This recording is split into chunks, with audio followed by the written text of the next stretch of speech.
Susmita, Iya, saya mau nanya. Ada yang cerita begini, kehidupan para leluhur kita tuh ada enggak hubungannya sama kita? iya, Itu satu. Kedua, kadang-kadang perbuatan masa lalu kita kan kita enggak tahu sampai kehidupan sekarang. Gimana caranya untuk menebus kesalahan-kesalahan masa lalu? Terima kasih. iya. Kalau untuk menebusnya itu paling kita memperbaiki di kehidupan sekarang. Memperbaikinya pertama kan kita tidak mengulang kesalahan yang sama. Misalkan kesalahan yang sama kita nggak tahu nih dulu apa yang kita lakukan.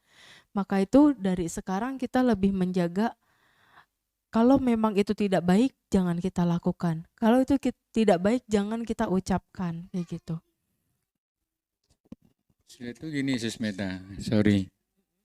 Apakah dengan pelimpahan dana ke Bante itu bisa membantu kita?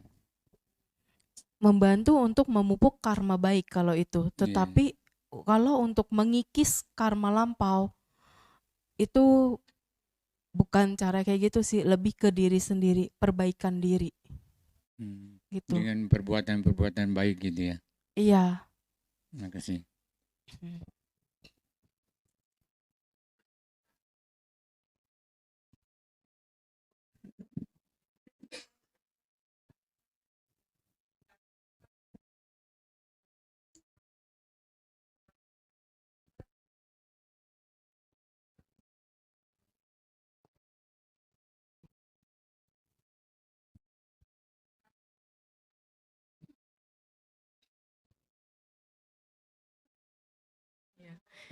Nah, kalau saling hutang karma itu tidak separah musuh karma. Tapi hutang karma itu biasanya berasanya setelah menjalin hubungan gitu. Apalagi anak muda sekarang kan bucin-bucin ya, Jadi kalau udah dibilangin sama orang tua kan pada punya feeling papa mamanya nih. Aduh, nih orang gini-gini. Kayaknya papa nggak serak, kayaknya mama nggak serak. Dia nggak bisa dibilangin. Ya udah biarin dulu. Kalau dia bisa bilangin dia mau nurut, berarti dia cepet sadar ya dan dia bisa selesai dalam waktu cepat. Tapi kalau dia tidak mau dengarkan, dia bilang, enggak, tetap aku mau merit sama dia. Biarin dulu. Tapi papa mamanya sudah harus prepare. Kayak misalkan udah tahu nih rumah tangganya, feeling papa mamanya berasa ini bakalan gimana nih. Ya udah, kamu jalanin, tapi kalau ada apa-apa, pintu rumah papa mama tetap terbuka. Silahkan pulang, gak usah takut gitu. Karena kalau nggak dibilang begitu, si anak kan jadi takut. Pas udah married ternyata wah kayak gitu rumah tangganya. Dia mau bilang ke bapak mamanya takut, dia mau pulang juga jadi takut. Tapi kalau udah diomong, dia pasti akan berani pulang. Dan akhirnya kayak ya gitulah.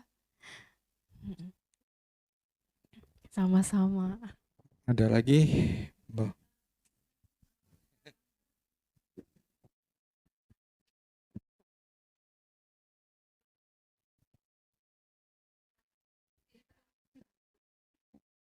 Nah itu anak muda sekarang harus dikasih pengertian yang benar. Harus dikasih tahu kita menjalankan tradisi ini untuk menghormat leluhur loh, bukan untuk buang-buang uang, bukan untuk kita pamer, bukan untuk buang-buang makanan. Kasih pengertian yang benar.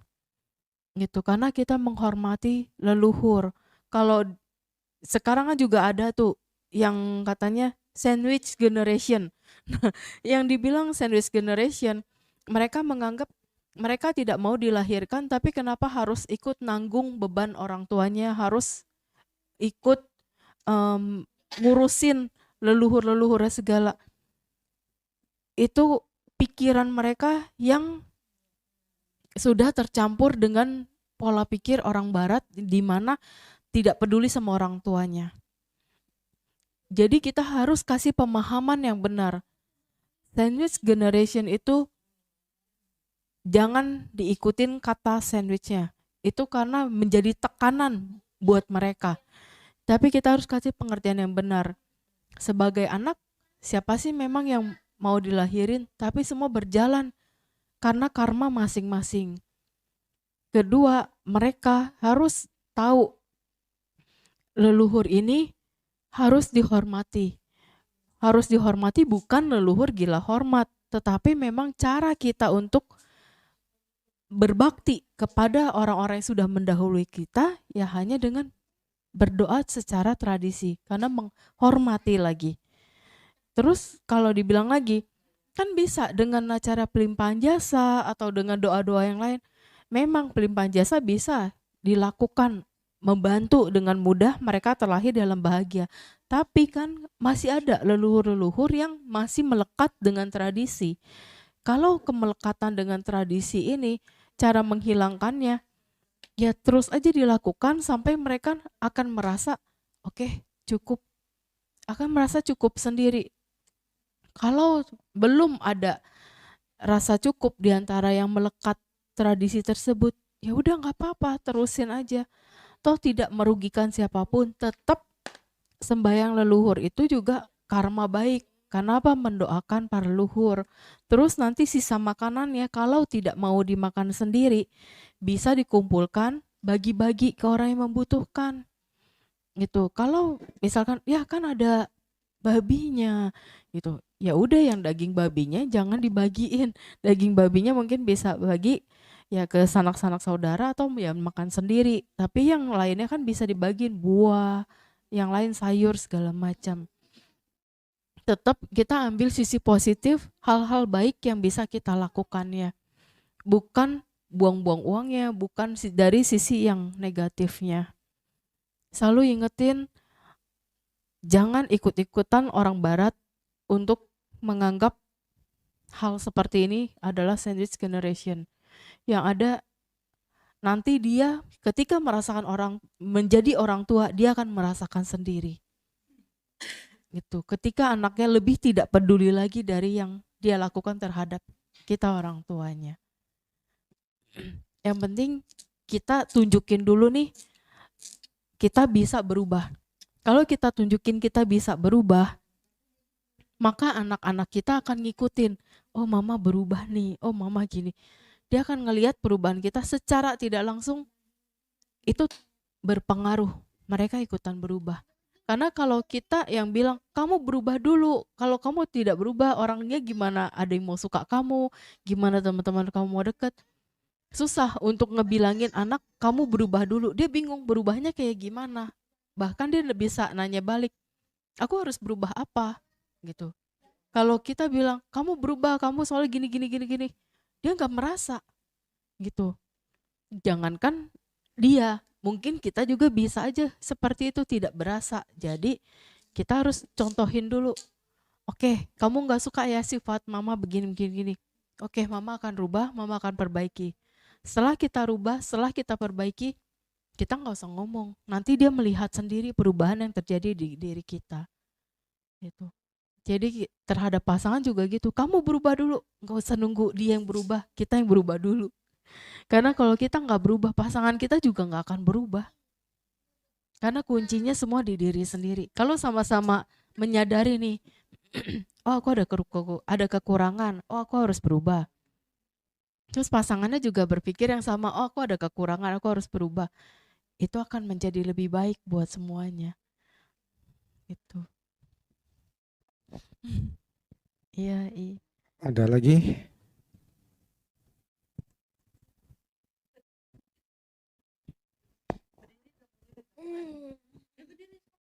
Ibu, kalau anak kurang ajar sama orang tuanya nanti karmanya gimana?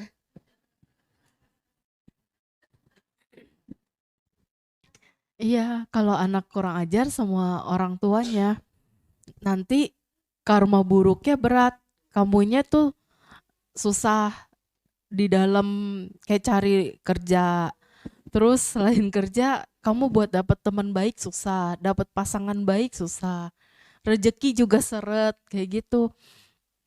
Karena bukan karena doa orang tua, itu sudah memang berjalan sendiri.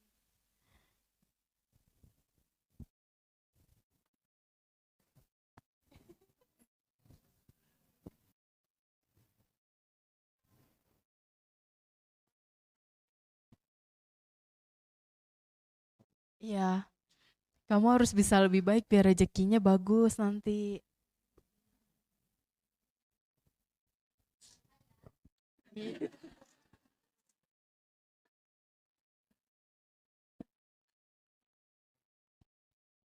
Ibu Meta,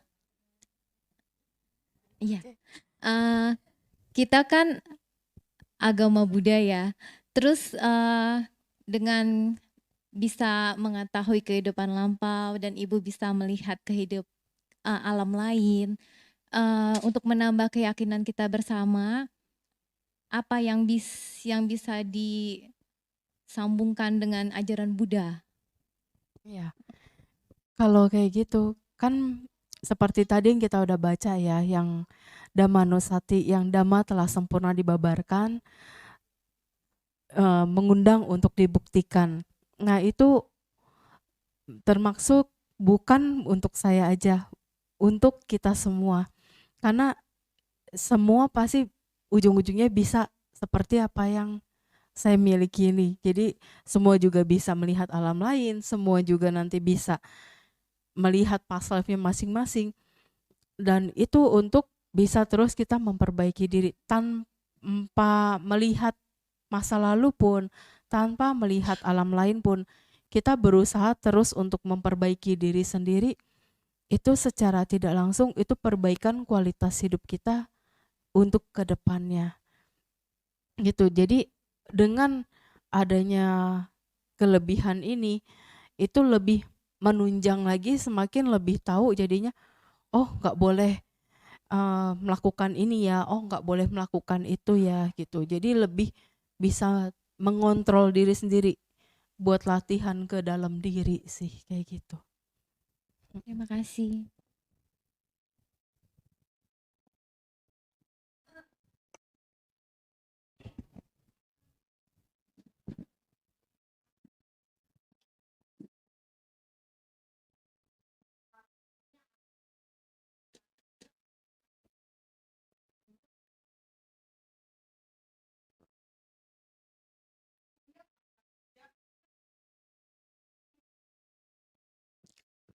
Kalau memang dari secara ekonomi tidak bisa menunjang membantu orang tua, kan berbakti terhadap orang tua enggak selalu melulu dengan materi. Bisa dengan nih, minta anterin ke pasar, minta anterin ke rumah saudara, minta anterin kondangan. Bisa nih dianterin naik motor kayak gitu. Atau sekedar nanti, nanti aku pesenin Gojeknya ya. Itu kan juga udah membantu kayak gitu. Itu sudah menyokong orang tua, karena menyokong orang tua tidak selalu dengan materi. Terus misalkan cuma butuh didengerin sama dia. Mami mau ngomong nih, mami cuma pengen cerita. Ya itu bisa aja. Dia cuma jadi pendengar. Terus nanti nanya, pendapat kamu gimana? Oh, pendapatku gini-gini mah. Dengan gitu juga sama aja. Dia sudah melakukan bakti terhadap orang tua karena mau mendengarkan keluh kesah orang tuanya. Jadi tidak melulu balik lagi dengan uang.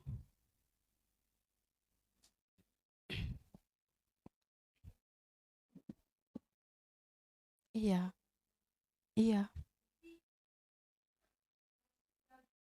Mm-mm. Iya,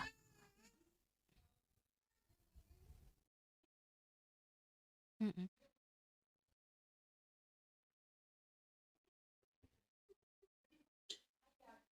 Iya,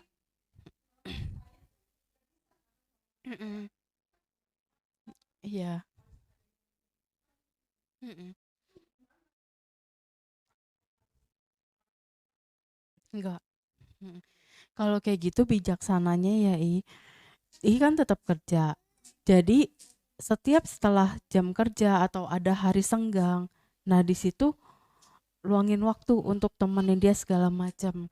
Karena setidaknya dalam sehari pasti kan kerja oke 8 jam atau 10 jam lah. Selebihnya kan masih ada nih waktu untuk bisa nemenin dia. Walaupun hanya beberapa jam. Itu nggak masalah, yang penting pintar bagi waktunya aja. Terus selebihnya selama yang kerja, ya sudah kasih pengertian terus. Orang tua Sama seperti kita ngasih tahu ke anak kecil, sama seperti kita ngasih tahu ke anak remaja, harus berulang kita kasih taunya. Kayak, "Mah, sabar ya, saya kerja dulu gini gini gini." Terus nanti pas pulang, ya udah baru waktunya buat dia. Nanti setelah dia tidur ya kita tidur gitu.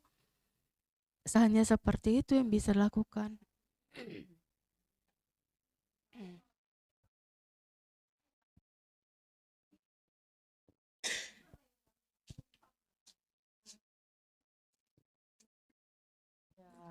Kalau kayak gitu bijaksananya pakai saudara yang lain, minta tolong saudara yang lain. Kalau saudara yang lain susah, itu memang dilema sih. Mau nggak mau ya tinggal serumah.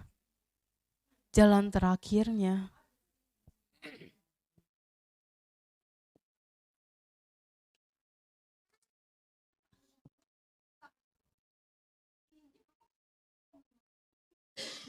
Ya itu hanya dikasih pengertian yang benar aja sih. Pelan-pelan, pelan-pelan kasih taunya. Iya, mau nggak mau karena memang ya balik lagi ke momen anak kecil kan, semakin tua kita semakin jadi kayak anak kecil lagi. Jadi harus dikasih tahu berulang. Terus juga harus kasih taunya dengan kesabaran. Karena kalau kita kasih taunya pakai agak sedikit emosi atau nada suara gimana, dia langsung sakit hati, dia langsung sedih dan akhirnya dia tidak mau mendengarkan keluh kesahnya kita. Dia akhirnya tetap mau memaksakan apa maunya dia. Jadi butuh dari cara penyampaiannya, kasih pengertian berulang, nanti paham kok. Karena pernah ngalamin gitu juga di nenek gitu kan. Jadi dikasih pengertian aja terus.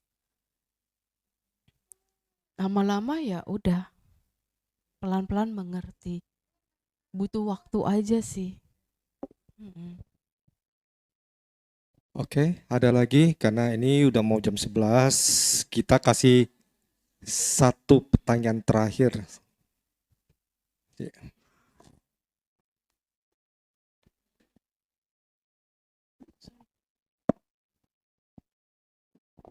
Ya, Cimeta mau nanya nih, papa saya kan udah meninggal 3 tahun yang lalu. Saya mau tahu, apakah dia udah terlahir kembali? Apakah bisa gitu? Oh, mohon maaf saya nggak bisa jawab itu di forum karena itu lebih ke pribadi. Oke, makasih. Ya. Iya.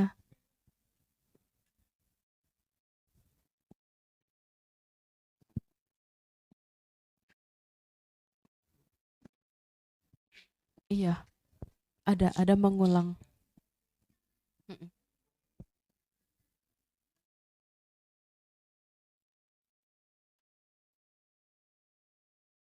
Bisa kayak gitu. Mencegahnya kasih puter parita-parita di samping telinganya, Om. Oh, iya. Tapi sebelum tutup usia ya. Kalau sekarang berarti sering pelimpahan jasa aja. Terus selalu ngomong juga di dalam batin kayak ngomong ke papa, "Pah, ini saya lakukan pelimpahan jasa untuk papa hidup lebih baik ya. Papa selalu ingat yang baik-baiknya papa agar selalu terkondisi ke alam bahagia."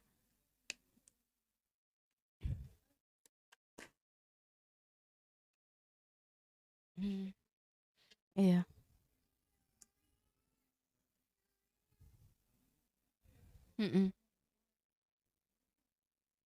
Iya, bisa kayak gitu.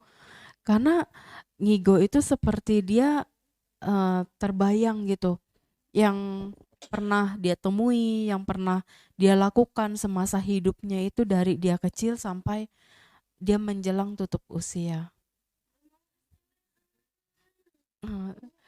Bisa juga pada saat yang kayak mudanya itu dia kayak suka main atau kejar-kejaran lah, main di kandang babi atau apa kayak gitu.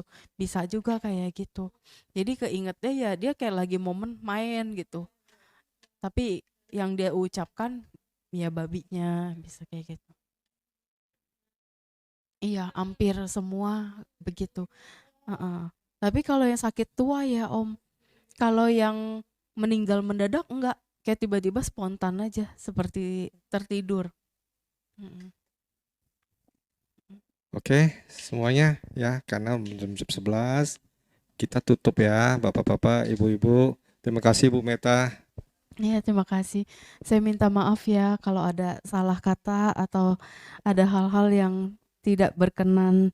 Mohon maaf dan terima kasih. Sotiotu Namo Buddhaya.